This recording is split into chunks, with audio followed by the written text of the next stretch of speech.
And this is what people thought about marginalized communities.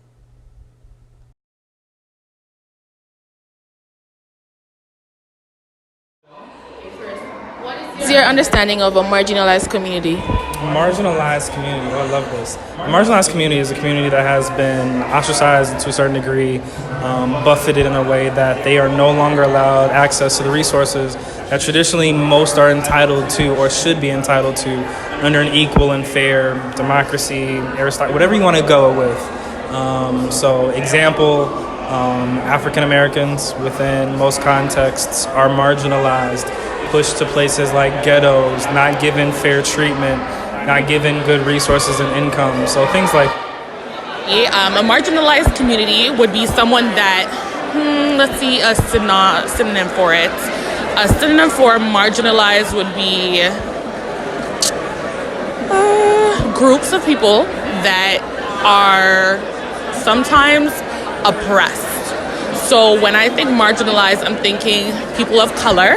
I'm thinking it can be women, it could be immigrants. Generally people from the LGBTQ community, people that are not in the majority of a community. So basically just a community that doesn't get as much funds and resources as other communities. Your understanding of a marginalized community? Marginalized community, I feel, has same similarities in terms of gentrification, where they want to keep a certain type of body of community or a nation in a certain type of community. So I represent the African diaspora, so I feel like I'm marginalized in neighborhoods that only appeal to me and appeal to my culture in terms of what the government portrays. Marginalized communities tend to have people who are homeless, they live on the street, people in poverty, racialized people, indigenous people, newcomers, refugees, people who have no shelter, living on the streets and they're suffering. This calls for a stop. And now we'll talk about racialized communities.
Racialized community is a community that has a certain amount of people in an area who are different races. And today in Canada, we have a lot of those communities. For example, in Brampton, majority of Hindu brown people. In Jane and Finch, there's a majority of Black people. In Woodbridge, there's a majority of Italians. In Markham, there's a majority of Chinese people.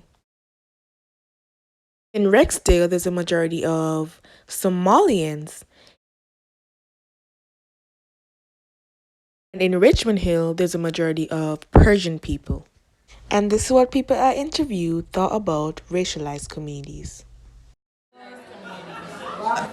it would be the same. Persons can be marginalized as a result of race. So racialized communities as well. I've never heard the term, but it could mean communities where you have races which are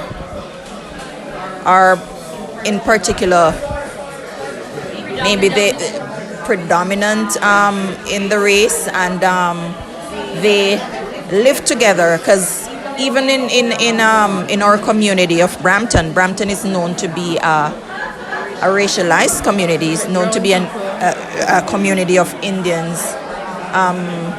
Woodbridge is known to have Italians. Markham is known for Chinese. Racialized communities. My understanding of racialized communities would be a community that is either one race or races mixed, but they're treating each other differently. Communities. Racialized community, I guess, depends what that means, but that just means it's a community with various racial groups, and they may be experiencing different things because of their race, good or bad. In Canada, 1 in 5 racialized families live in poverty compared to the non-racialized people. Racialized women earn an average of 32% less when working in any workplace. Youth who end up experiencing homelessness are more likely to belong to a marginalized and discriminated against group in terms of race, ethnicity, gender, and sexuality. 28.2% of those experiencing homelessness are members of racialized groups compared to the Canadian average of 19.1%. Indigenous peoples make up to only 4.3% of the overall Canadian population, but comprise 30.6% of the youth homelessness population. Newcomers and immigrants to Canada also experience difficulties when they arrive. The struggle with finding good quality, permanent, approximately located, yet affordable housing. In Canada, more than 1.67 million people identify themselves as an Aboriginal person. Aboriginal people are the fastest growing population in Canada. They also receive different treatments and are also being ignored. They receive poorer health care, lower levels of education, inadequate housing, crowded living conditions, and they also have a higher death rate amongst children and youth due to unintentional injuries and higher rates of suicide. I would say that it's Canada that's going to do it, because we ourselves come in and we segregate ourselves into little cliques and little clubs, right? So you'll see some communities, like if you come into Brampton, you'll say, oh, it's an Indian community, but there are a lot of black families, but they stay outside of different, so everybody has put up boundaries. And I don't believe it's Canada, because we haven't embraced this thing of one nation, one community. If we did that, then we wouldn't have this. So people have to stop going, oh, I'm not going over there, too much black people live there. Oh, I'm not going to go there, too much Indian people live there. We must just say, let us go and be one in a community. Thank you. Thanks. Is Canada helping? Communities they're trying to help. No, Canada tend to leave some of the communities behind. And only try to help those who are in the limelight. Is doing enough to help those communities? No, because there are a lot of situations regarding communities that no one knows about. Here in Canada, for instance, I'm doing research in school on First Nation communities, and there are communities even as close to us as Barrie, where people have water that's not drinking water. And people don't know about that, and the fact that Canadian government water management policy doesn't do anything to help people to know that tells me that Canada is not doing its best.